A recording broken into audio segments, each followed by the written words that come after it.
नमस्ते एवरीवन, कैसे हैं आप लोग। तो आज हम अब बीटीएस ऑफ जावा को समझेंगे। बीटीएस के ड्रामा वाला नहीं, behind the scene of Java. Java काम कैसे करता है। हम तो लिखते हैं system dot out dot print Elon hello world import Java dot star, but वो काम आखिर में करता कैसे है, स्कैन क्लास को हम लाते कैसे हैं। उन सबको आज डिटेल बाय डिटेल समझेंगे। और ये बात याद रखना कि इस लेक्चर को प्रिपेयर करने के लिए मैंने खुद आज बहुत कुछ नई चीजों को समझा हूं। ठीक है, ऐसा नहीं है कि मैंने बहुत कुछ पहले से पढ़ा था। तो मुझे बहुत मजा आया इसको जानने में कि अच्छा जावा ऐसे भी काम करता है। जावा यहाँ से उठाता है चीजों को, यहाँ पर लाता है, इस क्लास से उस क्लास में भेजता है, फिर प्रिंट पे आता है। तो मुझे जानकर बड़ी मजा आया, आपको भी बहुत अच्छा लगेगा। आप ध्यान से सुनना, ऐसे यूट्यूब पर किसी ने नहीं बताया हुआ कि जावा के अंदर घुसकर कि जावा के अंदर ये फाइल होती है, वहां से ये लाकर आता है, फिर जेवीएम कैसे हेल्प करता है।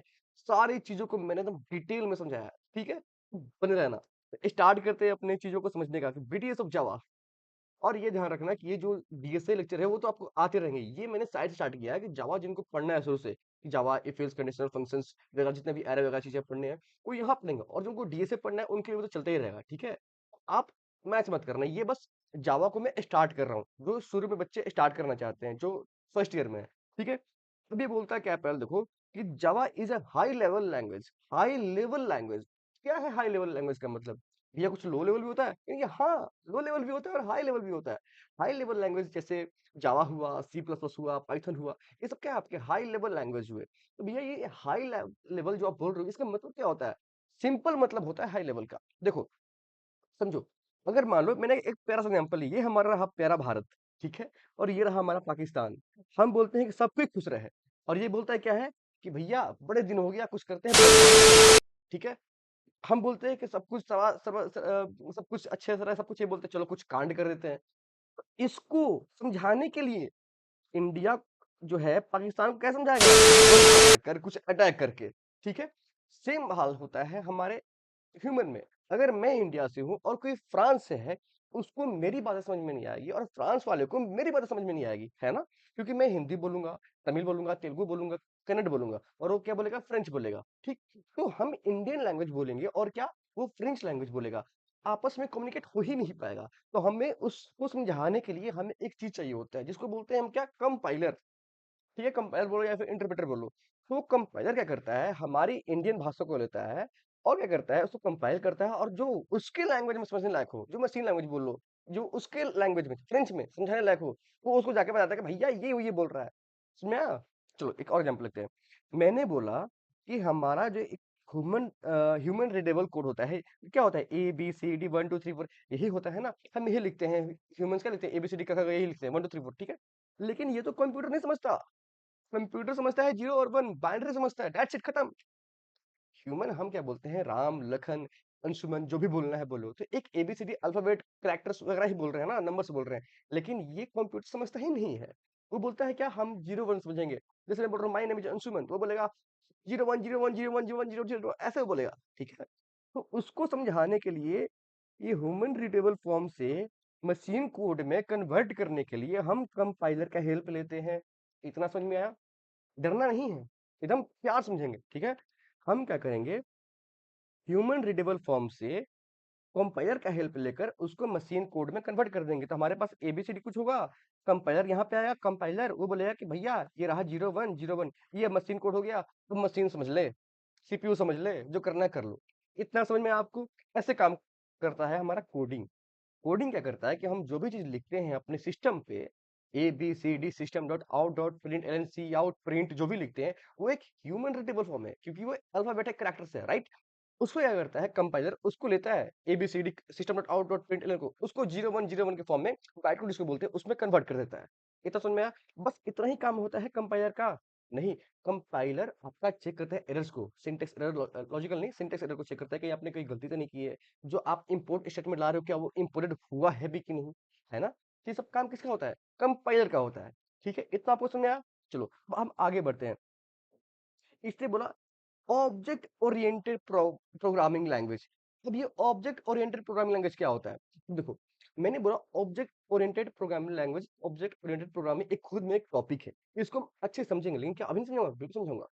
आपने देखा होगा कि जब हम कंपाइल करते हैं, जब जावा जैसे सी प्लस प्लस जब हम कंपाइल करते हैं तो डॉट ई फाइल कन्वर्ट हो जाता है। ठीक है, एक नया फाइल बनता है डॉट ई। ठीक है, अगर आप जावा फाइल को रन करते हो तो एक डॉट क्लास नाम का एक अलग फाइल बनता है ना? आप बोलोगे हाँ बनता तो है। तो वो जो डॉट क्लास बना है, जो डॉट क्लास बना है, डॉट क्लास, वो क्या रिप्रेजेंट कर रहा है कि हमने एक जो कोड लिखा है सोर्स कोड, उसको हमने क्लास फॉर्म में चेंज कर दिया। ठीक है, समझना होता नहीं है, मैं एग्जांपल बता रहा हूँ। उस डॉट क्लास में क्या भी सकता हूँ कि हो भी सकता है कि डॉट क्लास फॉर्म में वो चेंज हो रहा है। अभी क्लास है क्या, देखो हम जो कुछ भी लिखते हैं ना जावा के अंदर में, वो क्या हो समझो कि वो एक ऑब्जेक्ट बना रहे हैं। ठीक है, हर चीज जावा में हम एक ऑब्जेक्ट बना रहे हैं।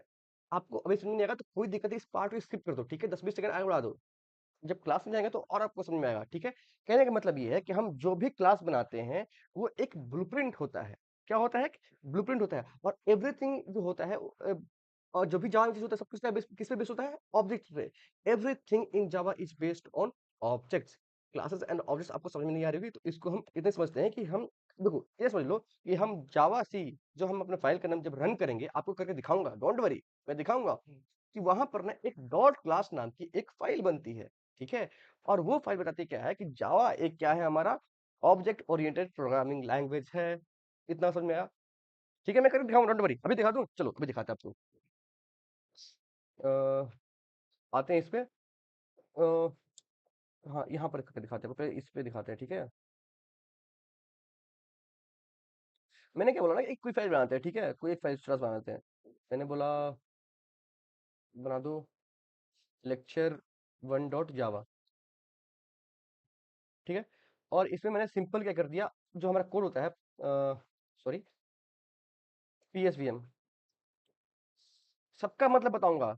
हर एक एक वर्ड का मतलब क्या होता है सब कुछ बताऊंगा, चिंता मत करना आप। ठीक है, system dot out dot print, और क्या लिख दें, हेलो वर्ल्ड। ठीक है, अब यहाँ पर देखना आप ध्यान से, इस एरिया में आपको कहीं lecture1 डॉट क्लास नजर आ रहा है? आप बोलोगे नहीं, हमने सिर्फ और सिर्फ डॉट जावा नाम की फाइल ही बनाई है। तो अगर हम इसको जैसे ही देखो, यहाँ पर मैं एक चीज हूँ क्या, जावा सी lecture1.java। जावा सी मतलब क्या है कि जावा कंपाइल करो किसको, lecture1.java को। जैसे ही हम कंपाइल करेंगे, कंपाइल करने के बाद क्या होगा, डॉट क्लास नाम का एक और फाइल बनेगा जिसका नाम क्या होगा, जो हमारा डॉट जावा के फाइल का नाम का होगा। तो अभी हमारा डॉट जावा फाइल का नाम क्या है, lecture1। ठीक है, अब क्लास क्या बनेगा उसका, lecture1 डॉट क्लास। इसको हम रन करते हैं। ठीक है, अरे सॉरी, हम तो एरे में जाएंगे पहले ना, एरे में गए, सीडी एरे, और उसके बाद में कराया। ठीक है, अब यहां पर देखो, क्या ये lecture1 डॉट क्लास नहीं बन गया, और ये देखो प्रॉपर एक क्लास या फिर उप्स का कंसेप्ट है। ठीक है, आपको इतना समझ में आया कि ऑब्जेक्ट ओरिएंटेड क्यों है, क्योंकि देखो ये डॉट क्लास नाम बना रहा है। डॉट खुद देखो, उसका एक्सटेंशन देखो, डॉट क्लास, इसलिए वो क्या है, ऑब्जेक्ट ओरिएंटेड प्रोग्रामिंग लैंग्वेज है। इतना समझा दिया होगा मैंने, आई होप कि इतना आप, इतने में आप नहीं फंसोगे। ठीक है, अब बात आती है प्लेटफॉर्म इंडिपेंडेंट की। क्या है ये प्लेटफॉर्म इंडिपेंडेंट, कहने का मतलब ये है, राइट वंस, मैंने यहाँ पता नहीं क्यों छूट गया है, write once run anywhere, Mac, Windows या फिर लिनक्स, आप कहीं एक बार चलाओ, राइट वंस, एक सॉरी एक जगह लिखो और उसको कहीं भी चला दो। प्लेटफॉर्म इंडिपेंडेंट, आप मैक पे भी चलाते हो, हाँ, क्या आप विंडोज चलाते हो, विंडोज चला रहा हूँ, क्या हम लिनक्स चला सकते हैं, बिल्कुल चला सकते हैं। तो हम कहीं एक जगह कोड लिखते हैं और उसको मल्टीपल जगह पर जाकर क्या करते हैं, हम उसको चलाते हैं। इससे क्या बनाता है, जावा क्या है, हमारा एक प्लेटफॉर्म इंडिपेंडेंट लैंग्वेज है। इतना समझ में आया, हाई लेवल बता दिया क्या, कि एक कोड हम, हाई लेवल क्या होता है कि हम समझा नहीं पाते हैं कंप्यूटर को कि हम क्या लिखना चाहते हैं, इसलिए कंपाइलर हेल्प करता है, क्या करता है, ह्यूमन रीडेबल फॉर्म को एक बाइट कोड में कन्वर्ट करता है, जो कि क्या होता है 0101, और उसको दे देता है समझने के लिए। तो समझ इसका मतलब क्या है, इतना समझ में आया, बस आगे बढ़ते हैं। अब डॉट जावा फाइल से क्लास फाइल में कन्वर्ट कैसे होता है, कन्वर्ट नहीं मतलब जब होता है तो क्या होता है, हम क्या करते हैं, पहले देखो समझना, हम क्या करते हैं, अपना राइट कोड करते हैं, ये सब मैंने खुद से लिखा है। ठीक है, राइट कोड करते हैं मतलब हम पहले कोड को लिखते हैं। तो कैसे बनाते हैं, डॉट जावा फाइल के नाम से। ठीक है, ध्यान रखना, जब भी हम फाइल बनाएंगे डॉट जावा उसका एक्सटेंशन होगा। अगर हम पाइथन का बनाएंगे तो डॉट पी वाई का एक्सटेंशन होगा। अगर हम जावा स्क्रिप्ट बनाएंगे तो डॉट जेएस उसका एक्सटेंशन होगा। वैसे ही हम जब जावा फाइल बनाते हैं तो उसका क्या होगा, डॉट जावा एक्सटेंशन होगा। हम फाइल का नाम बनाना रख ले, मेन रख ले, कुछ भी रख ले, लास्ट में डॉट जावा आएगा ही आएगा। इतना समझ में आया? तो हमने क्या किया ना कि हमने एक डॉट जावा फाइल बनाया, जो आपके सामने मैंने करके दिखाया, ठीक है? तो हमने एक डॉट जावा फाइल बनाया, ठीक? अब क्या हुआ, जैसे ही हमने देखा होगा, जैसे ही हमने कंपाइल और फाइल कंपाइल किया, कैसे किया? जावा सी और फाइल के नेम से, ठीक है? जैसे ही हमने जावा सी लेक्चर 1 डॉट जावा किया, तो क्या हुआ, हमारा एक नया डॉट क्लास नाम के एक फाइल बना। क्या था? लेक्चर 1 डॉट क्लास, ठीक है? अब क्या कर रहा है, जो कंपाइलर है चेक्स करता है, कंपाइलर चेक करेगा कोड को, क्या उसमें कोई सिंटेक्स एरर है, कोई ऐसा चीज है जो जावा सपोर्ट नहीं करता हो, and converts into byte code. पहले क्या होगा ना, जैसे हमने जावा सी लेक्चर 1 डॉट जावा किया, जैसे ही हमने उसको कंपाइल किया, कंपाइलर पे चेक करेगा कोई एरर तो नहीं है। अगर एरर नहीं है तो क्या करेगा ना, उस सारी चीजों को जितने भी लिखा होगा, मान लो 10 लाइन का कोड है, उसको 0101010101 करके कन्वर्ट कर देगा, ठीक है? और उसको क्या करेगा, डॉट क्लास फाइल में स्टोर कर देगा, ठीक है? और और उसके बाद क्या होगा, हम जब रन कमांड चलाएंगे, क्या? जावा लेक्चर 1 डॉट जावा, ठीक है? दिखा दो एक बार आओ। Sorry sorry sorry sorry sorry sorry sorry sorry, कहाँ गया लेक्चर 1 डॉट जावा? जैसे हमने लिखा जावा लेक्चर 1 डॉट जावा नहीं लगाए, क्योंकि हमने कंपाइल कर चुका है डॉट जावा एक्सटेंशन के साथ। हम जैसे ही इसको एंटर करेंगे तो ये हेलो आ गया। कैसे आया समझो, हमने ना पहले डॉट जावा नाम की फाइल बनाई, ठीक है? एक्सटेंशन है, उसमें लिखा प्रिंट हेलो।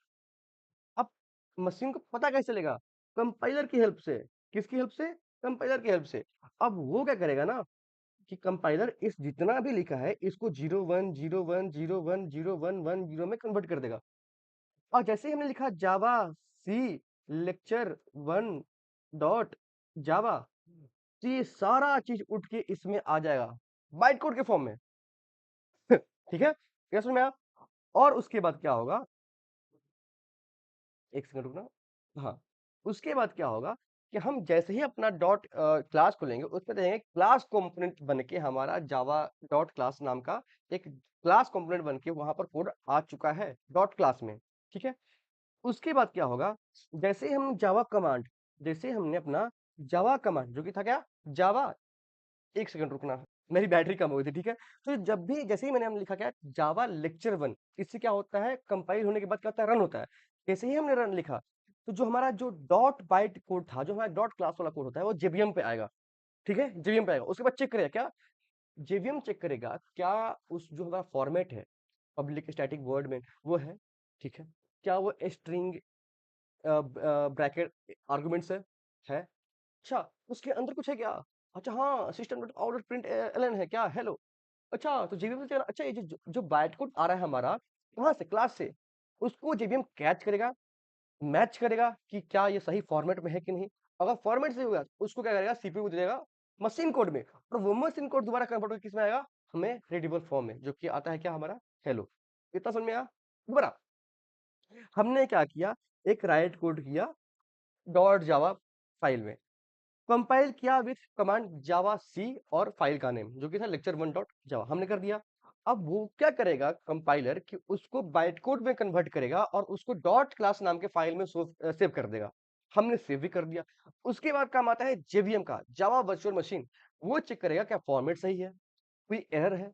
अगर सब कुछ सही रहा तो वो क्या करेगा, उसको उठाएगा और बोलेगा कि मशीन कोड बाबू आप ये लो, इसको रन करो। मशीन रन करेगा और उसको सीपीयू देगा। सीपीयू जो सीक्वेंशियल जो नंबर है बाइट कोड का, वो क्या करेगा, उसको रन कराकर आपके हार्डवेयर शो करा देगा। डोंट वरी, इसको दोबारा हम आगे समझेंगे, ठीक है? इतना आपको समझ में आया जितना मैं बोल रहा हूँ? आवाज को लेकर थोड़ा मजे ना आया, क्योंकि आवाज थोड़ी मैं बीमार चल रहा हूँ, ठीक है? आगे बढ़ते हैं, समझते हैं। हमने क्या किया कि हमने एक फाइल में डॉट जावा नाम का फाइल बनाया, ठीक है? हमने कंपाइल किसके साथ किया, जावा सी कमांड के साथ। वो चेक करेगा कंपाइलर कि क्या उसमें कोई एरर है। अगर नहीं है तो वो एक बाइट कोड प्रोड्यूस करेगा जो 0110 के फॉर्म में होगा। जो बाइट कोड होगा कहाँ स्टोर होगा, डॉट क्लास, डॉट क्लास नाम की फाइल में। वो कंपाइल होगा आउटपुट, आउटपुट फाइल के साथ, ठीक है? अब जो डॉट बाइट कोड में जो हमारा आया है, मतलब डॉट क्लास में जो हमारा फाइल आया है, वो आया कहाँ पर, जेवीएम के पास। ये आपका जेवीएम हुआ। जेवीएम चेक कर रहा है क्या कोई एरर है, नहीं है। क्या कोई ऐसी चीज है जो मैच नहीं कर रहा है, नहीं, सब कुछ मैच कर रहा है। तो यार चलो हम आगे बढ़ते हैं, उसको रन कराते हैं। वो क्या करेगा कि सीपीयू के पास आएगा। सीपीयू आएगा, उसको बोलेगा कि अब जो इंस्ट्रक्शन दिया गया उसको रन करो। रन कराने के बाद क्या करेगा, आउटपुट पे हमारा वो दिख जाएगा। अब समझ में आया? ठीक है, आगे बढ़ते हैं। वो वाला फाइल में छोड़ देगा, ये रहा। मैंने बोला, अब इसको मैं दोबारा एक्सप्लेन कर रहा हूँ, ठीक है। हमने डॉट फाइल नाम के या फिर डॉट जावा नाम, सॉरी डॉट फाइल नहीं, डॉट जावा नाम के फाइल में हमने उसको सेव किया। हमने जावा सी जो एक कमांड है उससे हमने क्या उसको कंपाइल किया। जेवीएम लोड्स करेगा डॉट क्लास फाइल को अपने ऊपर, क्या उसमें कोई एरर है? क्या उसमें जब सब कुछ मैच हो रहा है? बिटकोड वेरिफिकेशन हुआ, क्या जो बाइटकोड आ रहा है वो सही है कि नहीं है? अब जो कंपाइलेशन करता है कौन, जेआईटी, उसको चेक करेगा, इंटरप्रेट करेगा, और उसके बाद क्या करेगा, सीपीयू के पास भेज देगा कि जो भी इंस्ट्रक्शन उस बाइट कोड में है उसको आप प्रिंट करा दो या फिर जो करना है कर दो, और उसके बाद आउटपुट दिखा दो स्क्रीन पर या फिर जहां पर वो बोला गया है। ठीक है। हम आगे बढ़े। अब हम अपना देखो, अब आते हैं हम अपने मेन स्क्रीन पे। ठीक है, ये रहा आपका मेन स्क्रीन। और यहाँ पर ना हम, एक सेकंड रुकना बस। हाँ, यहाँ पर हम एक नया एक फाइल बनाएंगे। ठीक है, नया क्लास बनाते हैं हम, न्यू। और यहाँ पर हमने क्लास बनाया, और क्लास का नाम आप जैसे मैं लिखता हूँ लेक्चर 1। ठीक है, और जो जो मैंने बोला है वही बताऊंगा आप सबको। ठीक है, लेक्चर 1 डॉट जावा। हमने एक लेक्चर 1 डॉट जावा नाम का फाइल बना लिया, और यहाँ पर देखो, यहाँ पर लिख कर है पब्लिक क्लास लेक्चर 1। ठीक है, पब्लिक क्लास लेक्चर 1, ये बता रहा है कि आपको अब जो भी काम करना हो एज क्लासेस एंड ऑब्जेक्ट्स काम करना होगा, क्लासेस एंड ऑब्जेक्ट्स के रूप में काम करना होगा। तो यहाँ पब्लिक ये बता रहा है, पब्लिक ये बता रहा है कि आप इसको इस फाइल में या फिर किसी अलग फाइल में, इस पैकेज के अंदर में कहीं भी एक्सेस कर सकते हो। इसमें मैं बता रहा हूँ, अगर जब तक से आप क्लासेस एंड ऑब्जेक्ट्स नहीं पढ़ोगे, उप्स नहीं पढ़ोगे जावा के अंदर, आपको इस चीजें समझने में दिक्कत होगी। लेकिन बस इतना समझ लो कि इसका फॉर्मेट होता है। लेकिन फॉर्मेट कैसे होता है मैं अभी एक्सप्लेन कर रहा हूँ, ताकि आप ये सुनो कि काम कैसे हो रहा है। ठीक है, इस पब्लिक के लिखने का मतलब ये है कि आप इसको कहीं भी एक्सेस कर सकते हो इस सेम पैकेज के अंदर में। भाई ये पैकेज क्या है? अगर मैंने बोला कि हमारा फाइल का नाम क्या है, एरे। ठीक है, चलो एग्जांपल लेते हैं, डे 1 हमारा एक डायरेक्टरी है या एक फोल्डर है। डे 1 के अंदर क्या है हमारा, लेक्चर 1, हम ये बोल रहे हैं। और लेक्चर 1 है, लेक्चर 2 है, लेक्चर 3 है। कहने का मतलब डे 1 के अंदर लेक्चर 1 भी है, लेक्चर 2 भी है, लेक्चर 3 भी। ये सिर्फ एक मेटाफर बता रहा हूँ, ठीक है, एक एग्जांपल है। डे 1 के अंदर लेक्चर 1 है, लेक्चर 2 है, लेक्चर 3 है। लेक्चर 1 को हम एक्सेस कर सकते हैं लेक्चर 3 में, लेक्चर 2 को एक्सेस करते हैं लेक्चर 1 में। मतलब उसको हम एक्सपोर्ट और इंपोर्ट करके हम सेम पैकेज में एक्सेस कर सकते हैं। इसके लिए कौन यूज कर रहा है, हमारा पब्लिक। ये हमें यही बता रहा है कि हम कहीं भी इसको एक्सेस कर सकते हैं, पब्लिक। क्लास को बता रहा है कि हम एक क्लास बना रहे हैं। अगेन आपको समझने में दिक्कत होगी, लेकिन डोंट वरी, समझ लो कि एक क्लास बन रहा है और ये एक फॉर्मेट है। लेक्चर 1 क्या है हमारा, लेक्चर 1 हमारा फाइल का नेम है। देखो हमने ना लेक्चर 1 यहाँ पर फाइल का नाम बनाया है। ठीक है, आगे बढ़ते हैं। इसके नीचे आता है पब्लिक स्टैटिक वर्ड, एक मिनट रुकना, वर्ड मेन। पब्लिक का मतलब क्या है, पब्लिक अगेन, जब भी हम ढूंढना है कोई पब्लिक पब्लिक पब्लिक पब्लिक ढूंढा। स्टैटिक मतलब क्या होता है, स्टैटिक का मतलब ये होता है कि उसका ना एक अलग ऑब्जेक्ट नहीं बनाएगा। जेवीएम क्या करता है, रन करता है मेथड को without creating an new object of this class. समझा? समझा? जेवीएम जो है एक्स्ट्रा न्यू ऑब्जेक्ट किसी क्लास के बनाए बगैर रन कराता है। समझा? चलो, वर्ड मतलब क्या होता है कि बता रहा है कि जो फंक्शन होगा हमारा, ये क्या एक फंक्शन है, मेन क्या हमारा फंक्शन है। वर्ड बताएगा कि हमें इस फंक्शन में कुछ भी रिटर्न नहीं करना है। मेन क्या है, main is the first function that will compile and run by the JVM. आप किसी भी लैंग्वेज में चले जाओ, जो मेन फंक्शन होता है हमारा वो पहला फंक्शन होता है। इंट मेन होता है सी प्लस प्लस या सी में, है ना। उसी प्रकार यहाँ पर भी जावा में होता है मेन फंक्शन, जो कि जेवीएम सबसे पहले उसी को पकड़ता है। क्या मेन फंक्शन हमारे जावा में है, जो फाइल है डॉट जावा उसमें मेन फंक्शन है? अगर है तो जेवीएम जो है, जावा वर्चुअल मशीन जो है, इसी को पहले क्या कराएगा, रन कराएगा। अगर हम यहाँ पर लिख दिए system dot out dot print Elon hello, अब देखना इस चीज को ध्यान से। हम क्या कर रहे हैं कि जावा सी, क्या था, लेक्चर 1 ना, लेक्चर 1 डॉट जावा। ठीक है, क्यों प्रिंट नहीं हुआ? क्योंकि आपने एक चीज मिस कर दिया है, क्या, आर्गुमेंट। ये जो होता है पब्लिक स्टैटिक वर्ड में, इसके अंदर एक आता है स्ट्रिंग आर्ग्यूमेंट्स।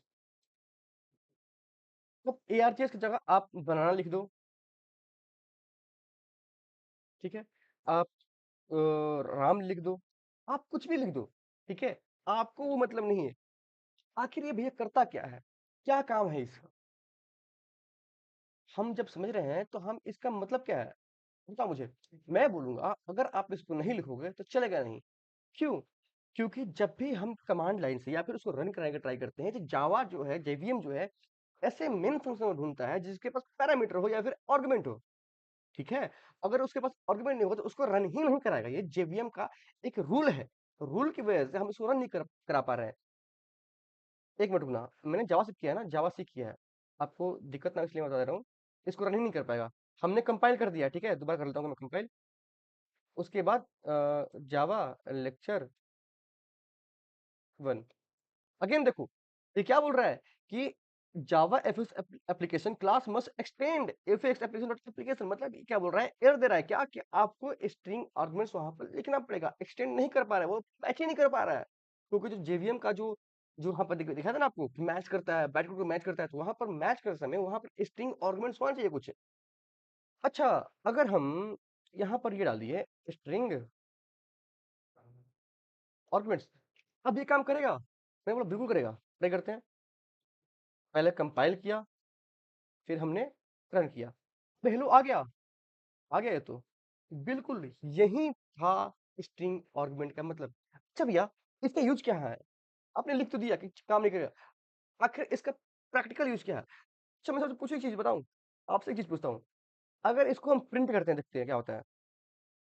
ARGS, इसका आउटपुट क्या आएगा? मुझे भी पता, चलो ट्राई करते हैं क्या होगा इसका आउटपुट।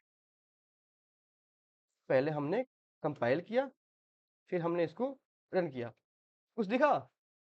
कुछ, ये कुछ नंबर बन के आ रहा है। अच्छा एक काम करते हैं ना, इसका हम लेंथ प्रिंट करते हैं, आर्ग्यूमेंट्स डॉट लेंथ। कंपाइल किया, रन किया, 0 आ रहा है, क्यों?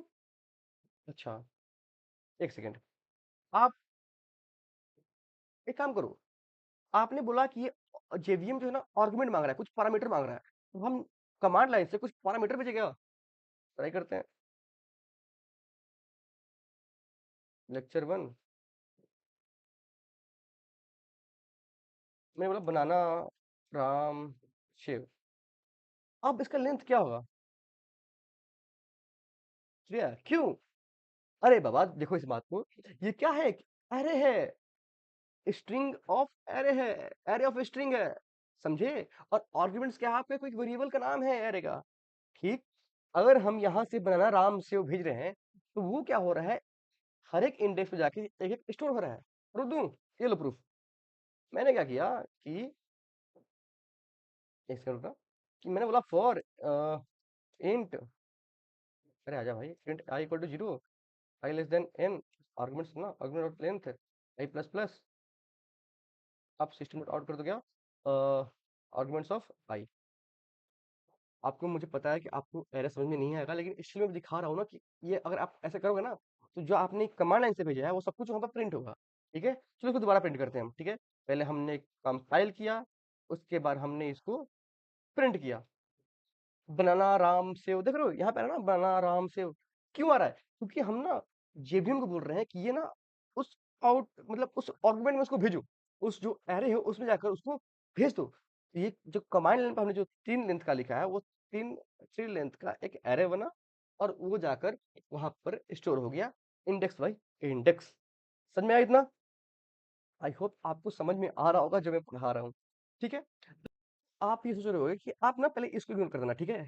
क्योंकि ये ना मैं आपको बाद में बताऊंगा, ठीक है? कि ये काम कैसे करता है, कि जब हम स्कैनर क्लास लेंगे, स्कैनर क्लास का यूज करेंगे इनपुट लेने के लिए, तभी आपको बताऊंगा कि जावा कहाँ से आ रहा है, यूटिल कहाँ से आ रहा है, स्कैनर कहाँ से आ रहा है, ठीक है? अब भी समझो कि मैंने आपको इतना बता दिया, और ये मैंने आपके लिए इतना लिख दिया है, ठीक है? पहले से लिख के रखा था मैंने आपके लिए, अगर नोट से होगा तो बताना, मैं दे दूंगा। भैया ये सिस्टम डॉट आउट आ कहाँ से रहा है? सिस्टम डॉट आउट आपके सिस्टम पैकेज के अंदर ही आता है, जो कि बाय डिफॉल्ट जावा का एक पैकेज है। समझे इस बात को? मैं ये बोल रहा हूँ क्या, कि जो system dot out dot print L N, system dot print dot L N है या फिर प्रिंट है, कि system is a class, system एक क्लास है आपके जावा डॉट लैंग पैकेज के अंदर में। जावा है, उसके अंदर लैंग है, उसके अंदर कोई पैकेज है जिसका नाम क्या है सिस्टम, उस सॉरी क्लास है जिसका नाम क्या है सिस्टम। सिस्टम एक क्लास है जावा डॉट लैंग के अंदर, ठीक है। उसका प्रॉपर नेम है system dot Java dot lang, और वहां से वो सिस्टम यहाँ आ रहा है। अगर आप इसको खोज लेते हैं यहाँ पर आपको इंपोर्ट लिखने की कोई जरूरत ही नहीं है, ये बाय डिफॉल्ट जेवीएम या फिर जावा के द्वारा इंपोर्ट हो जाता है सिस्टम डॉट आउट या फिर सिस्टम। और जो प्रिंट है ये प्रिंट स्ट्रिंग का पार्ट है, जब हम स्कैन कर देंगे उसके अंदर मैं आपको दोबारा दिखाऊंगा कि आउट डॉट प्रिंट ये काम कैसे कर रहा है। अच्छा भैया, आपने बता दिया, अच्छा ये काम कैसे कर रहा हूँ एक बार और बता दो, बताऊँ? चलो देखो, अभी इसको इग्नोर करते हैं, ठीक है? इसको हम अभी इग्नोर करते हैं, देखते हैं क्या है कि जो system dot out dot print है ये क्या हो रहा है। देखो सिस्टम जो है ना, सिस्टम डॉट आउट या फिर प्रिंट, ये हम देखेंगे धीरे धीरे कैसे इसके अंदर से आ रहा है, ठीक है, कहाँ से किस पैकेज के अंदर से आ रहा है, किस क्लास के अंदर से आ रहा है। लेकिन अभी के लिए समझो, जो सिस्टम है, जो सिस्टम है वो एक क्लास है जो कि कहाँ पे है, system dot lang package package के अंदर। मैं दिखाऊंगा सब कुछ आगे आने वाली वीडियो में, सब कुछ खोल खोल के दिखाऊंगा कैसे काम कर रहा है। सिस्टम जो है वो कहाँ से आ रहा है, सिस्टम डॉट लैंग है एक पैकेज सिस्टम के अंदर, सॉरी जावा डॉट लैंग है उसके अंदर आ रहा है। जावा एक पैकेज है, लैंग एक पैकेज है, उसके अंदर एक क्लास है जिसका नाम क्या है सिस्टम। और इसके लिए हमें कोई भी इंपोर्ट लिखने की जरूरत नहीं है। और फिर हम देखेंगे आउट कहाँ से आ रहा है, और प्रिंट, जो प्रिंट है प्रिंट स्ट्रिंग का एक पार्ट है जिसको आगे मैं बताऊंगा। और ये क्या बोल रहा है कि system dot out dot print L N, इस हेलो को प्रिंट कर दो, ठीक है। अब ये बताओ काम कैसे कर रहा होगा, कि ये ना किसी फाइल के अंदर में होगा, इसका नाम क्या होगा, डॉट जावा, ठीक है। जैसे ही हमने जावा सी लिखा, ये क्या करेगा, एक 0101110 नाम के फाइल को बनाएगा, बनाएगा नहीं, उसके अंदर स्टोर करेगा। जावा सीक्वेंस क्या होगा, एक डॉट क्लास नाम की फाइल होगी जिसमें 0111010 स्टोर होंगे। और वो चेक करेगा इस कोड में कोई एरर तो नहीं है, कोई सिंटेक्स एरर तो नहीं है। अगर नहीं है तो क्या करेगा, ये जेवीएम के पास भेजेगा। जेवीएम चेक करेगा कि भैया मेन फंक्शन कोई है क्या, हाँ हाँ मेन फंक्शन है, क्या उस मेन फंक्शन में जो स्ट्रिंग आर्गुमेंट है क्या वो मैच कर रहा है, मैच कर रहा है, हाँ मैच कर रहा है, सिंटेक्स मैच कर रहा है, मैच कर रहा है। उसको रन करते हैं। जैसे ही उसने 0101 मिल गया, इसको भेजेगा किसके पास, सीपीयू के पास, एक सीक्वेंशियल बाइकोड में, वो भी 01 रहेगा, 0101 रहेगा। अब वो सीपीयू क्या करेगा, इसको दोबारा अपने हार्डवेयर पर भेज देगा, क्या जो भी आपको प्रिंट करना हो, भैया ये प्रिंट करने के लिए बोल रहा है, प्रिंट कर दो, ये आपका प्रिंट हो गया। ये पूरा का पूरा एक फ्लो चार्ट है कैसे जावा काम करता है बिहाइंड द सीन।